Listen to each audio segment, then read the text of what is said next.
Joe, you're about to see one of the many reasons why the White House staff is terrified when Joe goes off script and just talks. Misinformation. What's your message to platforms like Facebook?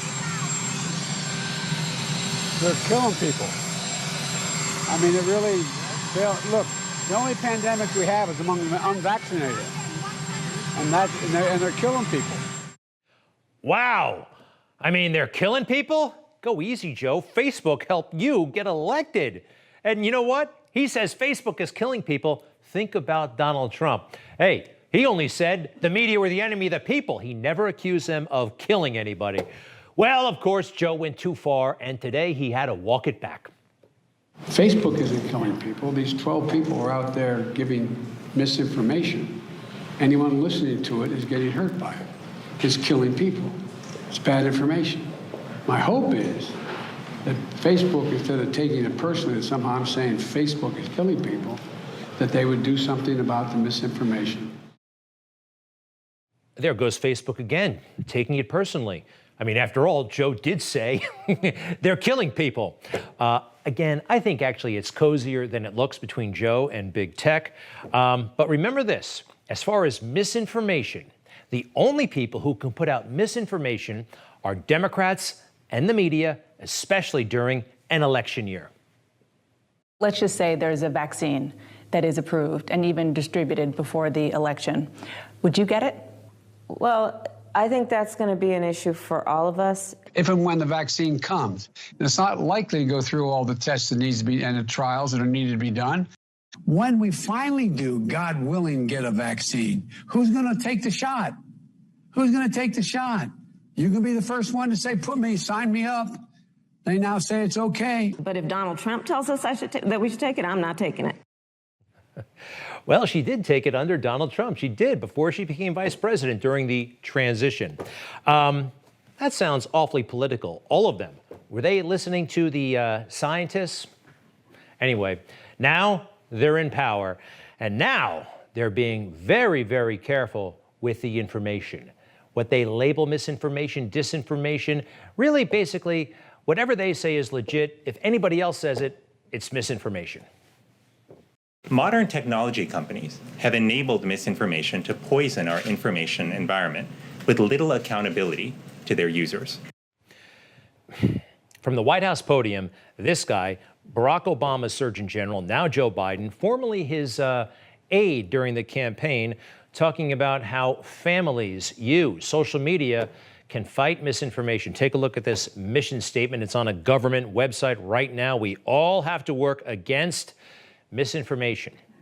But this is a very political guy. Very, very political. Take a look. I know it's not typical for a former Surgeon General to speak at a convention. Surgeons General are appointed by presidents, but our work isn't about politics. Our highest duty is to the public. Our true guide is science.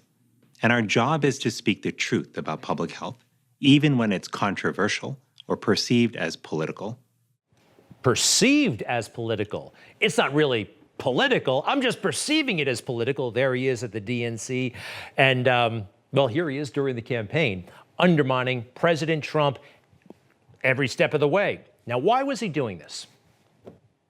The president suggested we could see that successful vaccine by Election Day, that it wouldn't hurt his chances against Joe Biden. Now, you're the former Surgeon General. What's your reaction to that kind of projection and the apparent politicization of such an important issue? Well, thanks, Wolf. It's good to be with you today. I think when it comes to a vaccine, all of us are hoping that we will get a vaccine that's safe and effective as soon as possible. But I think it's very dangerous at this point to give specific dates. That was in August of last year. He is saying it is dangerous that the president was hoping, urging to get a vaccine as soon as possible, maybe even before the election. And you know what? He came pretty darn close. This guy is calling that dangerous. And here he is pretending he's not political. One more. We have seen at times people like Tony Fauci and Dr. Redfield stood up and made important points about masks that have been then contradicted by the president. And the challenge is that we need more people to be doing that, and we need people to be doing that more consistently. This is a very unusual situation where we have seen a divergence, a sustained and disturbing divergence between what scientists are saying and what politicians are saying. Well, you mentioned Dr. Fauci, and yes, there were differences between him and Donald Trump. We saw it. And we also saw Dr. Fauci being wrong and contradicting himself and not following his own guidelines, huh? Right there. I'll never forget this image. I'll never forget when he said, don't wear masks. And then when he said, wear 3 masks. He's been all over the place. It is acceptable, perfectly acceptable for us.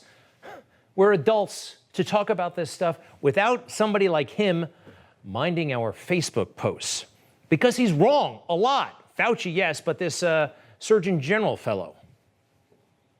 Even in an optimistic scenario, it would likely be closer to mid 2021 that we would see vaccines starting to be distributed at scale.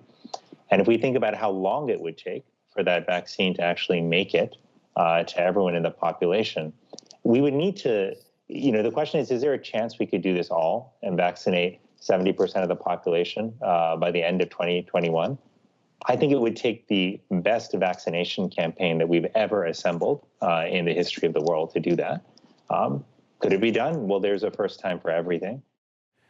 He was a doubter. He was a naysayer. And guess what? We got the vaccine to scale way before the middle of this year, way before the middle of this year.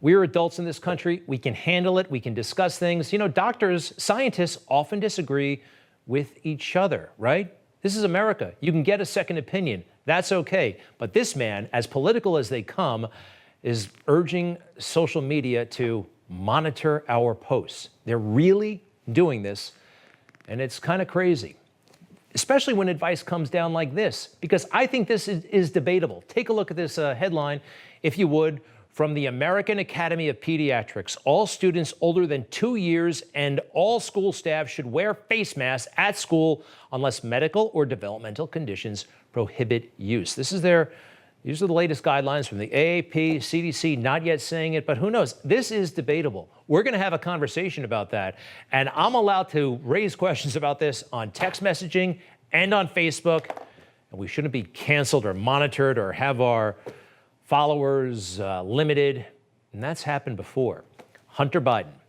It was a bombshell of a story. Remember this? Yeah, there he is. The laptop, that's a real story, and it has not been debunked. And when the New York Post came out with an incredible series about the Biden secret emails, what did big tech do? They called it misinformation, and they silenced it. They limited it. I'll never get over that. Big tech was working against Donald Trump. The media, everybody, behind the scenes on their computers with their codes, and sometimes right out in the open, and it seemed like nobody could do anything about it.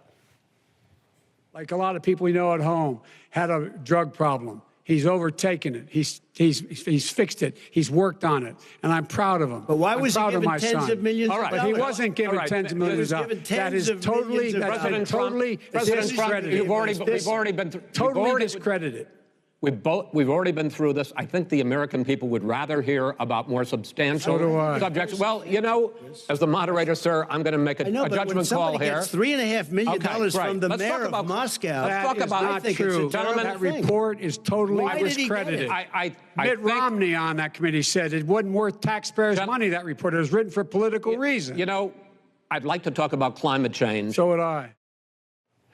And they did. They switched topics. Hunter Biden, alleged corruption, unbelievably scandalous emails, censored by big tech and censored by Wallace.